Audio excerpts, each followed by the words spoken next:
kadang kita lupa bahwa pencegahan itu mungkin tidak perlu biaya. Ya, Kalaupun biaya pun sangat sedikit. Cuman orang kadang-kadang pelit terhadap dirinya sendiri. Nah, ya, padahal nanti seseorang tuh banyak yang saya amati, dia mengumpulkan begitu banyak aset, begitu banyak dana, tapi begitu umur 50 atau bahkan 40 sebelumnya itu 40 50 bahkan sebelumnya sudah sakit. Kalau sudah sakit kan saya bilang, "Ya, kamu percuma punya harta banyak, kemampuan banyak, tapi uangmu setelah itu habis untuk mengejar kesehatan dan kesehatan itu tidak bakal dicapai dengan mudah. Apalagi sudah banyaklah contoh-contoh kejadian di dunia kedokteran. Saya kebetulan mengamati dunia kedokteran juga. Banyak yang mereka hanya mengejar bisnis, mestinya nilai kemanusiaan ditinggikan. Karena unsur bisnis itu mereka hanya bermain obat yang nantinya penindakan itu hanya biaya, biaya, dan biaya. Gitu. ya, Sedangkan pencegahan dengan berbiaya murah, apalagi olah nafas, kita dari kecil sudah bisa bernafas kok, hanya memainkan nafas saja kok betul, pelit. betul. Apalagi belajar. Belajar pun misalnya ada biaya tidak banyak dibandingkan dengan kalau kita sakit nanti malah biayanya luar biasa dan untuk mencapai derajat kesehatan lagi harta uang yang kita kumpulkan selama ini nggak ada gunanya, nggak bisa ngejar juga. Terus kasihan anak cucu kita gitu. Jadi mulailah memikirkan tentang bagaimana melakukan pencegahan terhadap suatu penyakit. Apalagi kita semua mungkin pernah baca ya bahwa diabetes itu adalah induk dari segala macam penyakit. Kalau Betul. induknya sudah kepegang, yang lain ya mudah-mudahan tidak. Tapi kalau makin tua makin ada sakit satu dua itu wajar karena kita manusia lah gitu. Jadi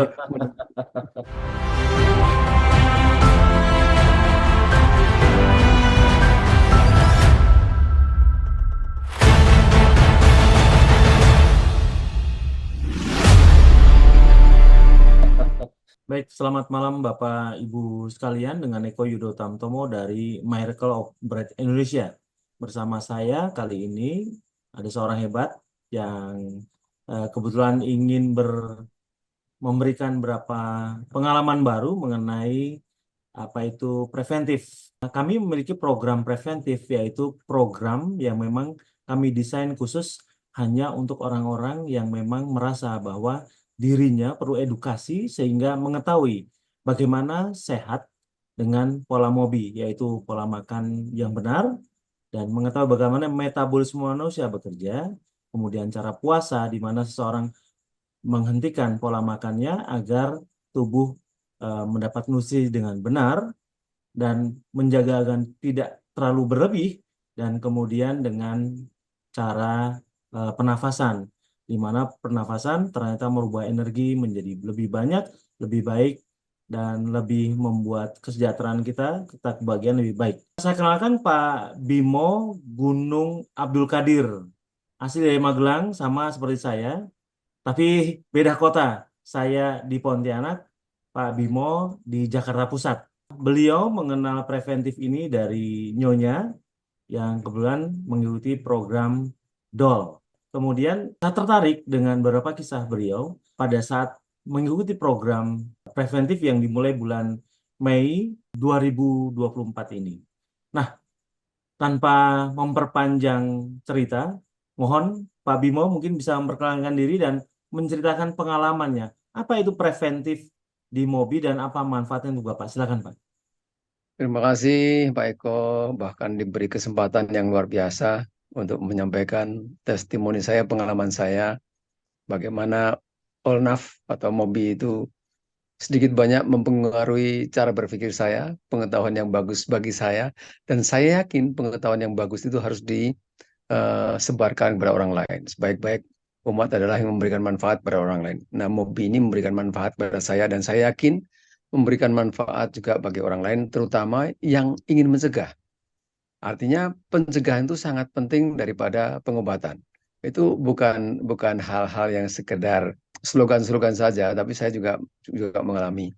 Jadi begini Bapak Ibu, istri saya memang ikut Polnaf untuk anti cancer dan ikut juga yang anti eh, diabetes. Itu bermula kalau menurut analisis kami bermula dari istri saya itu sebenarnya dulu tuh kepingin sekali sehat, kepingin sekali sehat. karena kepingin sekali sehat, tapi tidak dibekali dengan pengetahuan yang cukup. Jadi kami membayangkan kalau pengen sehat ya seperti yang diajarkan kita sejak SD, 4 sehat, 5 sempurna. Nah, kami berusaha menjalankan itu, terus, oh, kami baca-baca, dengar-dengar orang bahwa jangan terlalu banyak karbo. Karbo dalam hal ini sepengetahuan kami ya, karena kami nggak mengulik lebih jauh, adalah gula dan juga karbohidrat itu sendiri. Nah, saya mendukung istri saya sudah lama nggak minum minuman manis, nggak makan nasi ataupun roti, tapi menggeluti makanan yang menurut kami sehat, menurut istri saya terutama sehat. Nah, kami meninggalkan itu, terutama istri saya masih makan nasi. Istri saya nggak makan nasi sama sekali, kecuali pas kepingin banget, tapi itu pun jarang. Tapi sebaliknya kompensasinya pada buah dan sayur. Sayur dan buah jarang, hanya setengah piring atau satu piring. Kadang 2 piring, 3 piring. Dan itu termasuk pisang, buah naga, pepaya, dan lain-lain lah. Kayak lagu-lagu itu. Pepaya, pisang, jambu itu hajar semua. Kami merasa yakin itu sehat. Nah, tiba-tiba suatu saat kok ada rasa tidak enak di payudara. Ternyata adik saya kebetulan dokter spesialis patologi anatomi. Nah, terus mendapatkan informasi, dapat diagnosa, coba segera disampaikan kepada onkolog, akhirnya dioperasi, singkat ceritanya. Nah, itu membuat pada saat mau operasi, itu dites dulu layak tidak untuk operasi. Nah, dalam kelayakan atau tidaknya operasi, dites ternyata gulanya sampai 400 sekian. Sesuatu yang belum pernah terjadi selama ini pada istri saya. Nah, itu kaget bikinnya. Untuk menurunkannya butuh berapa hari sebelum layak untuk operasi. Nah, setelah operasi selesai, ceritanya singkatnya, istri saya mengikuti Olnaf. Saya bukan mencuri dengar, tapi sering mendengarkan Pak Eko dan para mentor menyampaikan pada hari Sabtu dan Minggu ini betapa bagusnya tiga aspek, tiga kegiatan yang sangat bagus, yaitu IF, intermittent fasting, pola makan baru, sama apa lupa satu lagi, PMB, Pak. sama, Kalau makan sama, baru sama sama Olnaf ya. pernapasan, Pak. Iya. Nah, nah, saya tertarik. Saya jadi ingat diri saya sendiri. Oh iya, jangan-jangan ini tiap tiap tahun saya sengaja mengecekkan ngecek gula darah saya segala macam lah, cek general check up. Alhamdulillah bagus-bagus terus. Tapi begitu ada cerita ini, jangan-jangan saya juga juga jangan-jangan ada prediabetes atau bahkan diabetes ya. Karena ibu saya sendiri penderita diabetes. Kemudian kakak kandung saya juga menderita diabetes. Saya pikir, wah ini genetika nih. Artinya secara biologi kan saya jadi carrier. Tapi Pak Eko pernah menyampaikan bahwa sebetulnya diabetes itu bukan carrier, bukan genetika. Itu carriernya adalah budayanya. Sejak kecil seseorang itu dimanja oleh orang tuanya, budaya makannya sama, yang enak-enak, yang manis-manis, karbonya tinggi. Nah, itu yang bikin gulanya tinggi dan dia cenderung untuk menderita penyakit diabetes. Nah, seiring dengan itu saya coba juga ngetes pakai tes darah yang pakai dicolok jarinya. Selain itu yang saya ke lab kan setiap tahun ya. Ini belum ke lab. Loh, kok sempat agak tinggi? Biasanya kan 120, 110, 120. Pernah 140. Wah, ini berarti ada risiko saya juga kena diabetes atau minimal prediabetes. Wah, saya nggak boleh kayak gitu. Saya harus lebih sehat daripada orang lain karena saya merasa bahwa menua itu suatu kepastian, tapi menua dan sehat itu suatu pilihan. Nah, saya harus lebih baik daripada orang lain, lebih sehat daripada orang lain. Karena orang lain, teman-teman saya, Pak Eko, menganggap saya lebih sehat. Nah, saya harus mempertahankan bahwa anggapan mereka tentang saya itu benar. Nah, begitu ada cerita, Mbak Yuli, terus Mbak Ria menyampaikan, ini ada kombo preventif. Saya sebelum kombo preventif, saya tes gula darah saya mendekati HbA1c mendekati batas prediabetes 5,5. 5,6. Artinya, wah ini sedikit lagi saya terlena bisa kena prediabetes dan bahkan bisa langsung diabetes kalau tidak dicegah. Nah, karena dengar Pak Eko dan para mentor itu cara mencegahnya ada seperti ini, ya saya kadang-kadang ikut ikut olah nafasnya dan saya memutuskan, oke lah saya ikut ikut yang kombo preventif karena sekali lagi lebih bagus mencegah daripada mengobati. Apalagi kalau namanya IF kan kita semua kuat lah mestinya kalau tidak memanjakan diri ya. Kita tetap bisa menikmati hidup kok. Malah kalau kita bisa mengendalikan diri itu rasanya hidup lebih nikmat bagi saya. IF-nya biasa, biasa. Tapi yang PMB ini agak berat kadang-kadang. Pola makan baru ini agak berat. Kadang-kadang saya nggak diabetes, tuh. Makan sikat aja. Tapi kalau kayak gitu nanti saya juga berisiko tinggi untuk kena juga. Ya mulai mengerem-ngerem lah. Saya menghindari karbo semampu saya, walaupun kadang-kadang buah masih atau sayur masih. Sabtu Minggu ketemu anak cucu masih. Tapi sekali lagi begitu saya tes kok seperti itu, ya saya kurangi lagi semaksimal mungkin. Nah, kemarin saya tes lagi karena saya mengikuti combo preventif, saya mengikuti PMB, juga mengikuti IF. eh, Kemudian ONAF-nya saya ikuti pada saat hari Sabtu Minggu pas ada acara dengan Pak Eko. Dan saya kebetulan sekali dibantu Ibu Yuli dan Ibu Ria itu dimasukkan ke grupnya DOL, saya ikut. Nah itu pengaruhnya rupanya besar bagi saya menurut saya. Jadi eh, pola makan saya itu ya berubah, pola makan baru, tetapi walaupun tidak drastis, apalagi jangan sampai nanti saya terlalu kelihatan menyusut banyak berat badan saya. Nah, saya tetap makan karbo tapi tidak banyak dan sesuai dengan anjuran Pak Eko yang mungkin sebaiknya 20% lah, tapi proteinnya harus tetap diperbanyak supaya tidak menyusut terlalu jauh. Nah, kemarin 2 hari yang lalu kok saya cek darah saya, terus saya takut jangan-jangan nanti saya juga cancer.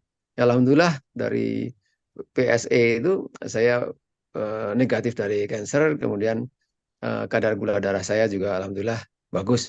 Berarti saya merasa bahwa ini memang memang memang apa yang diajarkan Pak Eko dengan intermittent fasting, dengan pola makan baru, dengan cara mengolah nafas yang bagus, itu akan bisa mencegah daripada nanti kita kalau lalai mengikuti itu nanti penyesalan datangnya biasanya terlambat karena yang yang datangnya duluan namanya kan pendaftaran. Saya sambil bicara saya ikut itulah. Saya, Ya betul Pak, betul Pak. Selama Bapak mengikuti latihan preventif apa saja yang ini hanya sebagai apa?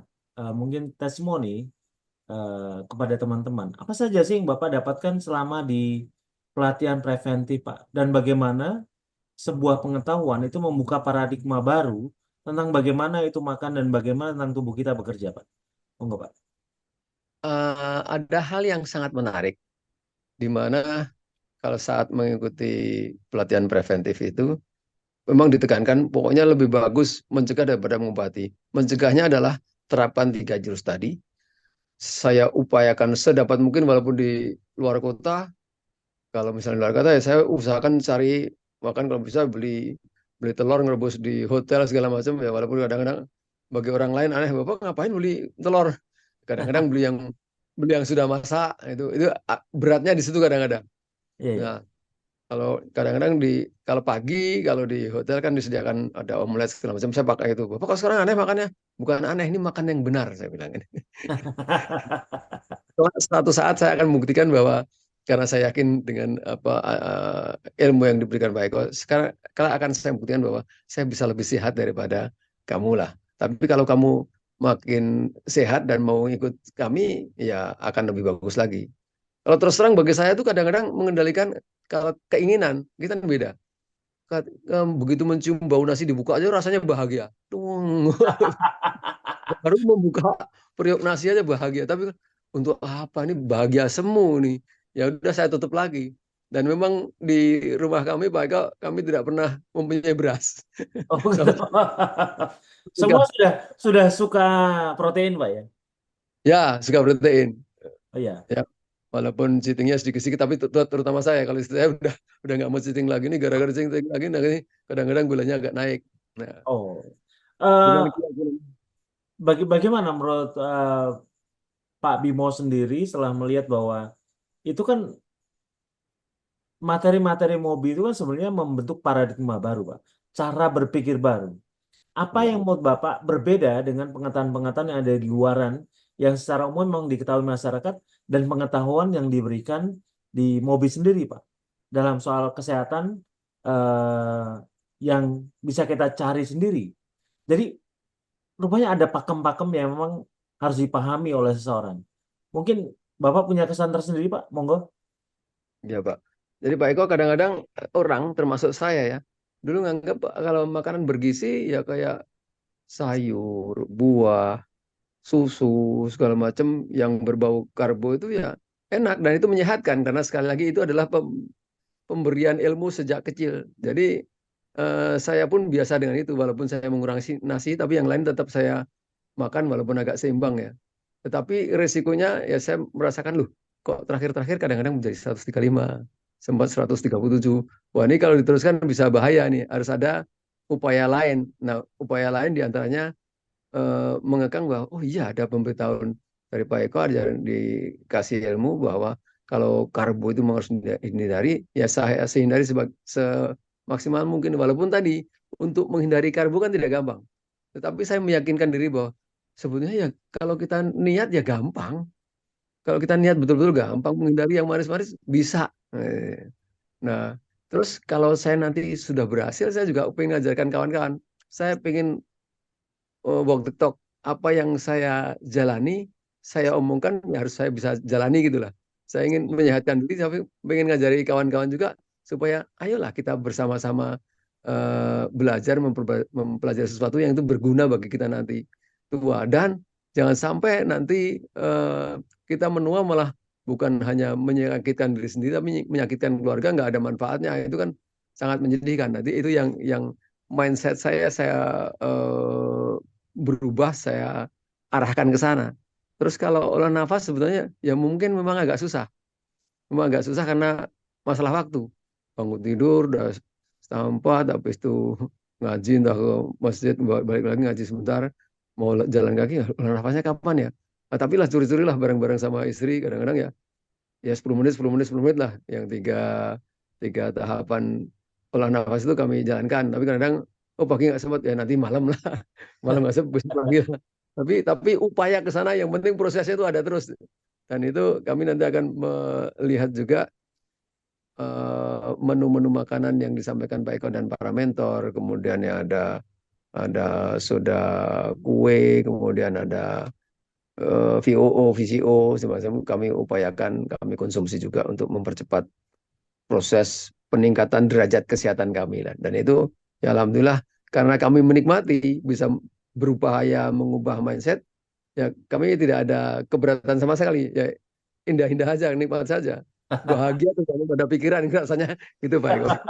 Ya, kalau kalau saya pernah mendengar mengenai sempat terkejut mengenai karbo versi masyarakat dengan karbo versi Mobi itu berbeda.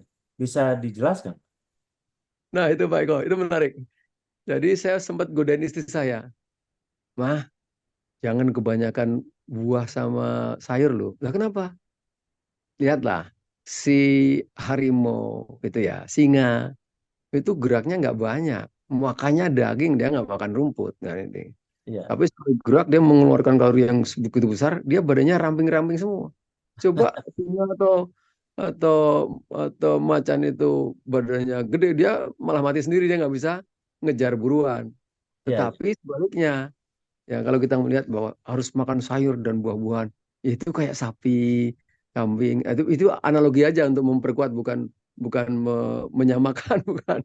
Tuh, sapi atau kerbau itu makanya sayur doang loh itu, rumput-rumput doang tapi dibuka lemaknya luar biasa banyak. Jadi memang jangan kebanyakan sayur dan buah-buahan yang manis pula.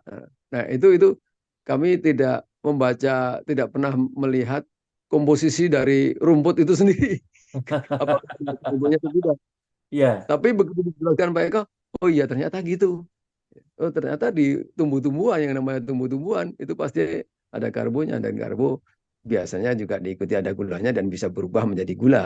Nah itu, saya godain istri saya waktu itu berapa tahun yang lalu, tapi itu sendiri saya bisa ngomongin itu, tapi saya kadang-kadang lupa bahwa saya juga harus mengendalikan jangan terlalu banyak ini juga, jangan terlalu banyak karbo juga. Karena dulu saya makannya banyak pecel segala macam terlalu banyak itu 2-3 piring, ketemunya cuma setengah piring, saya 2-3 piring, Pak.